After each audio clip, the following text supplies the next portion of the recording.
So moving over to video number 2. So in this video I would like to discuss an article that I was reading today entitled Special Educational.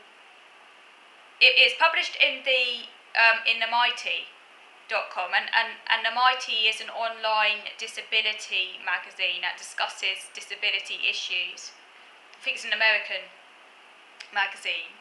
This article was published in December 2021. Annoyingly, I haven't written the title of the article down, which I should really have done. But it's basically about special educational needs and about how the term special educational needs is basically offensive and pejorative and should be consigned to the dustbin. And instead we should use the word disability because that's more factual and neutral. I 100% disagree, although I would say that actually maybe we should go back to using the word handicap, because the word handicap was the original term used. That got replaced by disability. Handicap to me actually sounds the best term because it doesn't say you can't do something, just that you're slowed down, which to me is more accurate.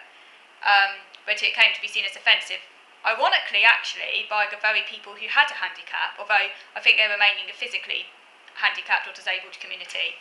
They wanted to replace it with disability because they saw the word handicap as being applied to them by like government and powers that be and taking away their autonomy, and they saw that using the word disability was a sort of gave them a sense of empowerment, that they were choosing what to call themselves, sort of thing. I think they saw handicap as kind of heavily connected with institutionalisation and things like that, which I can understand, but I sort of feel that in a way we didn't really need to get rid of the language because it doesn't really solve anything. It's more important to change attitudes, and all language becomes offensive over time anyway, and you end up just endlessly replacing language without actually solving anything.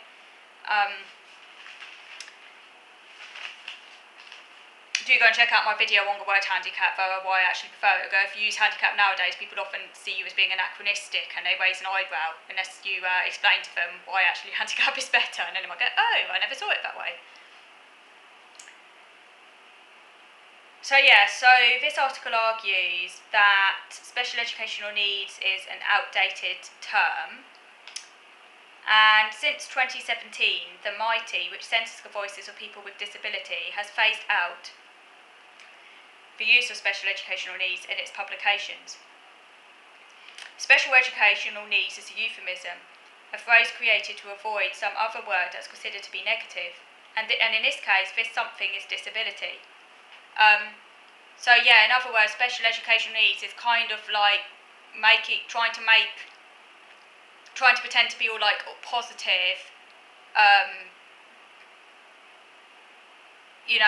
instead of calling a spade, instead of talking about disability, they cover it up with special education needs, but in doing so, it actually, in a sense, heightens the stigma, because it draws attention to it, and it almost like acts as though there's some like secret that we mustn't talk about. It's like, covering up the facts sort of thing never works. It just kind of ends up drawing attention to them, but in a particularly sort of negative way, so it actually ends up doing a complete opposite of what the person intended.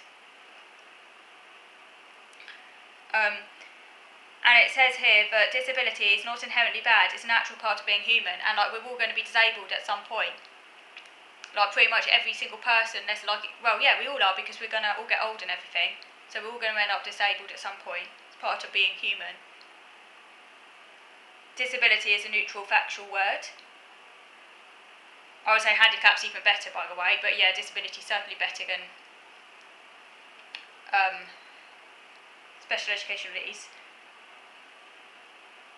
And there's also something as a Twitter campaign called #SaveTheWord campaign, the word in question being disabled, and that was created by Lawrence Carter Long of the US National Council on Disability to encourage people to say disabled and to acknowledge the power of disability culture.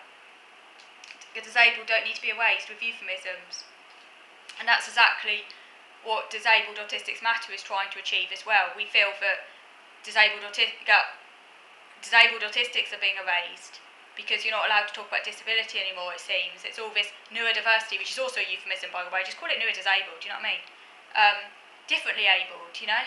We just don't talk, you know, and by not talking about disability, you erase disability and you erase the experiences of people with disability. This everything's all right, Jack attitude ends up erasing people's experiences, denying them the help they need, pretending they don't exist, because they're seen as a problem and a burden.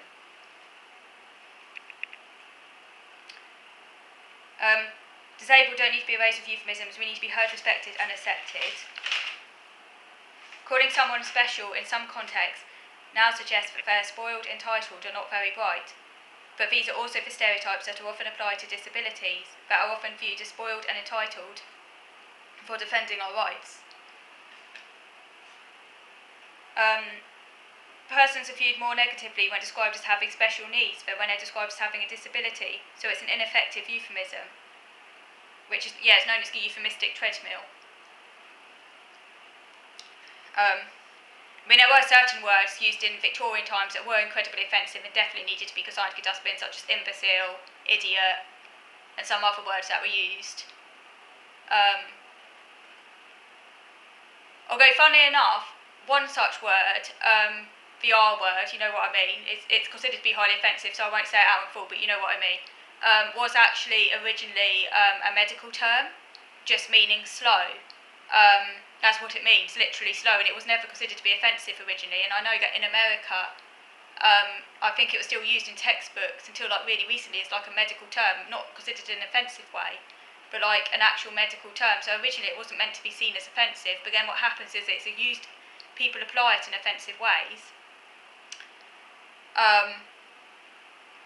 The same as the S word, which is, again, I won't say it out loud just because I don't want to offend anyone, but you know what I mean. It's basically a form of cerebral palsy, and again, that's now considered to be offensive, but it wasn't originally considered to be offensive. It was seen as a medical factual term, and I think it is still used in like certain textbooks as well, because it is actually a medical condition. So question marks could be raised actually as to the merit of removing those words, although they are now considered to be highly offensive.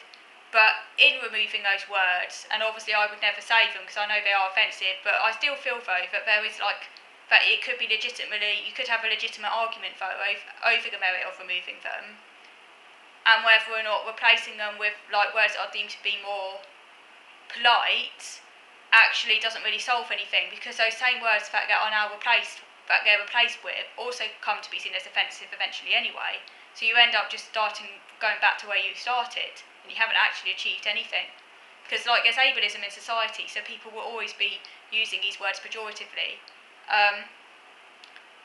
Like people often don't see disability as a bad thing, and like will judge disabled people. Although, funnily enough, I don't think there's quite as much, quite as many slurs against disabled people as there are against special educational needs or those other words I just mentioned. Maybe because disability is more factual, and it seems to be that the slurs and the offensive, what's the word? The sort of, when these words are used as an insult, they're nearly always euphemisms, whereas the words that they're replaced, they're nearly always euphemisms, whereas the more like accurate words are less likely to be used in that way, maybe? I don't know, let me know what you think. And the article says here that we all have human needs. It's not special needs, it's human needs. They have the same need as everyone else, food, housing, etc. So the difference is not in what the person needs, it's in how the needs are met. So they're not looking for special treatment. It's not about special treatment. It's about getting your needs met as a human being. It's just that the way in which those needs are met will be different if you have a disability vis-a-vis if you don't have a disability, but the needs are the same. You're not special, you're just a human being, you happen to have a disability. And anyone can have a disability at any time. So it's about ensuring an equal footing, not special treatment. So let me know what you think. I personally do think the term special educational needs is incredibly stigmatic. I do prefer the word disability. Obviously, it's not helpful if a child is told they have a disability, like I was when I was about 10. without an adequate explanation as to what they mean by that term, and also they need to help the child kind of understand their disability and what it means, and not to see themselves as less than, and not to be dehumanised by it. It needs to be done in a really sensitive way. But if it is done in a sensitive way, and they're also put in contact with others with disabilities and shown that it's a normal part of being human, then it needn't be something that they see as a bad thing. They can kind of accept it as part of who they are, and they can see their struggles in that way without beating themselves up. But too often it's done in a negative way, and special educational needs doesn't improve things, it actually just makes things worse. So thank you for watching.